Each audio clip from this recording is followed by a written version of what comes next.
also personal vlog.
Para pagluluto natin mga idol ay hindi po siya mahirap lutuin.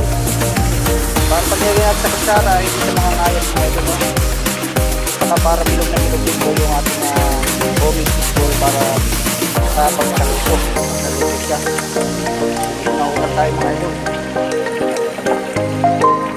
Lagyan na po natin ang pagkaluto po kasi hindi ba nakukuha na isla. So marami pa ito yung harina mga idol. Yan, halo lang ang halo hanggang sa 5 pot. So ayun mga idol, pagkagawin natin ang kaunting tubig mga idol para makuha natin tamang isla. So haluin lang natin ang haluin hanggang sa maubos yung mga tuyong harina po.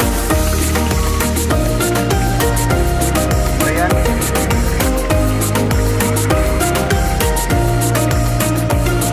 So ayan mga idol, tapos na rin natin haluin yung ating homemade fishball at nakuha na natin yung tamang bigas, kunat, at kalapot. Sari-sari na mga idol. So ayan, tapos na po yung ating mga preparasyon. So ito naman ang susunod natin mga idol, ang ating chicken skin. So iwa-iwa pa ito mga idol kasi masyadong malalapan. Masyadong pang malalapan siya mga idol, dapat tayo iwa-iwa pa siya na hindi naman natin yung natin mga idol yung pag-ating ito. So tama-tama na dapat yung pag-iwa niya.